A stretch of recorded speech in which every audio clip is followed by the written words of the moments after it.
Magical Musketeer, Radiant Typhoon. Yeah, that's all one deck, by the way. We've got Exosister, and we have Rockets as well.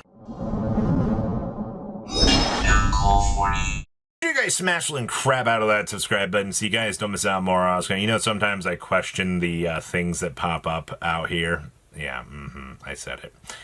You've got Magical Musketeer, you have a mini Radiant Typhoon package, you have Fiendsmith in here. This is all jam-packed underneath one package because, dare I say, 2 level 3 monsters is full Fiendsmith combo. Yeah, this has been a pretty normal thing that we've been seeing. It's just, how can we break a combination of already existing good cards to make a better strategy easier? And I think that's what you've got going on here. Now, 44 cards is going to look a little bit trippy to some people. And honestly, I don't really blame you for having that thought because this is a lot. But in terms of Magical Musketeer stuff, these are all just level 3s, well, except for, you know, Starfire. But I mean, it doesn't matter. You get another level 3 on the field. And then combined with, you know, some other level 3 you could have access to. Congratulations. And also, you know, going into another matchup where you're like going second, where you have to actually use Magical Musketeer Max to like flood your field. His job is to populate up good cards for you to work with as well. You're also, I mean, you've had access to Last Stand Desperado and Crossdom as your targets for this. I think you're doing pretty well. You know, you've also got the Dancing Needles to side in as well. You've got a wider range of toolbox options that are genuinely, I think, going to handle pretty nicely for what you've got going on here. So, a little bit of patience and developments in the meta lead to ideas like this showing up. And I mean, this did end up doing functionally very well out of its event. So you got to give some appreciation to the ideas that are brewing from that. Next up, we have Exosister, sister. You know, we're not seeing Aratama or any of the funner little cards kind of coming into this. I know that there was a couple recent lists that are messing around with like Aratama and maybe like Sakitama. It's just how many additional normal summons or, you know, deployments of these extra guys can we get onto the field to actually make work. Now, this list, I mean, is just going basic Exosister stuff. 3 Alice, 3 Martha, 1 Sophia, 2 Stella. And then, obviously, you know, the rest of the spells are just streamlined. You got 2 7 Tachyons in the main deck as well to be able to get you to things. Because remember, every one of these is, you know, light monster.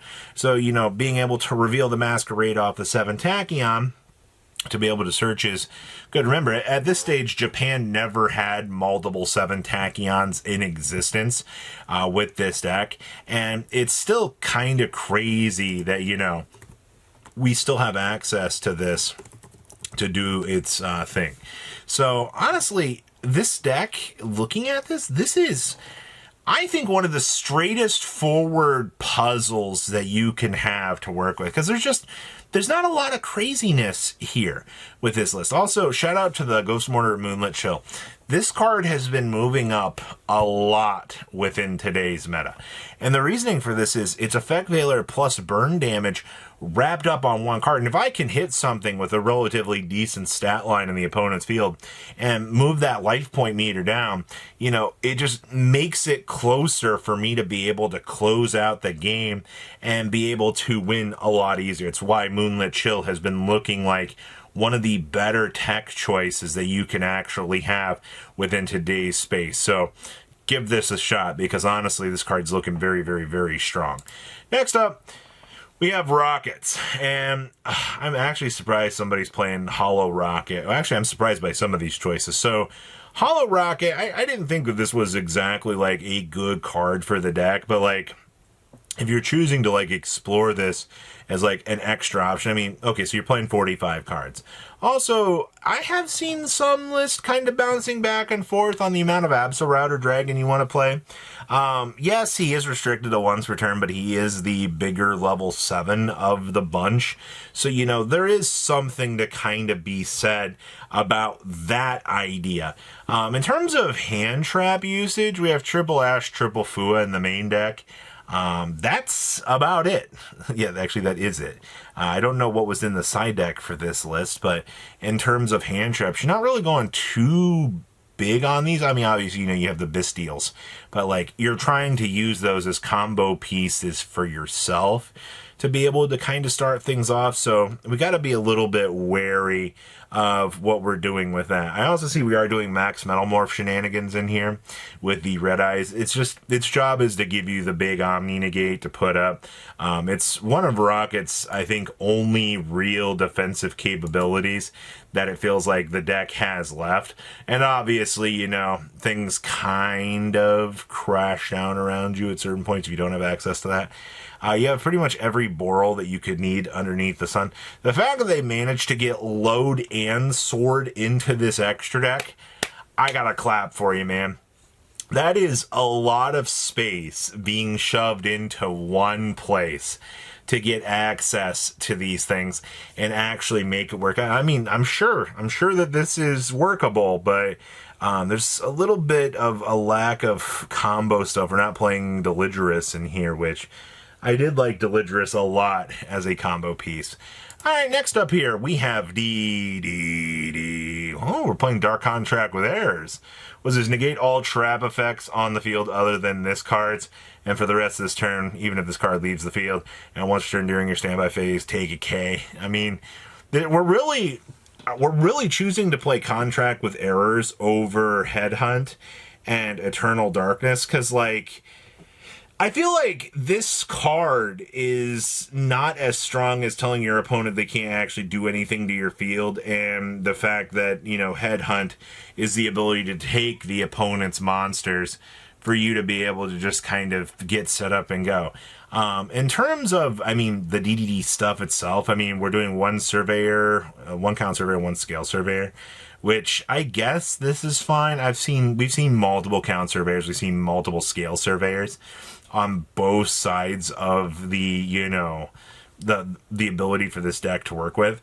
We're also not playing the big Gilgamesh in here, you know, the big combine all of your forces together to make the big boss monster. You know, this list is actually kind of forgone access to that. I also see we have Kelly King Yuga in the side deck, of all things. I mean, this list just feels really weird to me.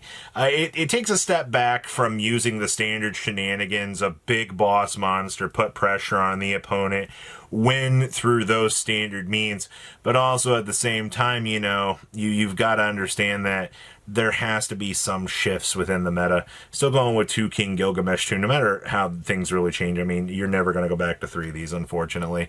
I loved 3, but times have just shifted so far away from this card.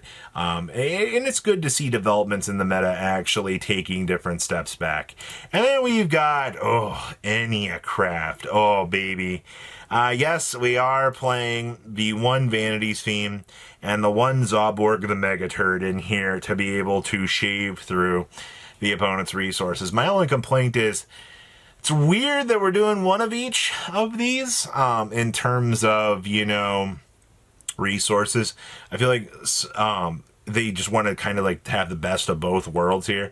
We're also doing 2 Fua, 1 Perulia. Maybe they just couldn't decide on what appropriate ratios were that they wanted, but that's fine. You know, you've got things. Obviously, Zoborg going to have a lot of tools in here to fling at the opponent. I do also see this deck is taking advantage of Fallen and Virtuous. Fallen and Virtuous has just been such a stupidly good card, man. Like, as time has gone on, this card has just done so much for Yu-Gi-Oh!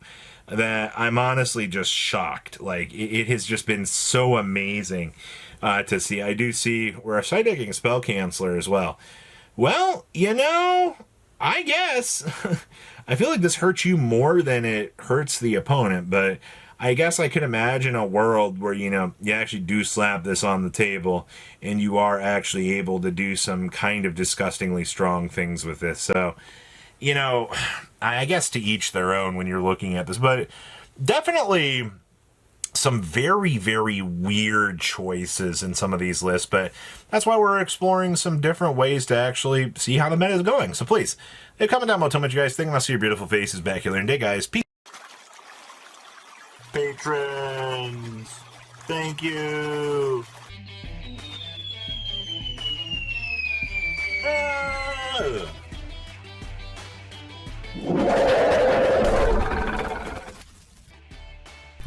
Thank you so much for watching. Check out these other videos.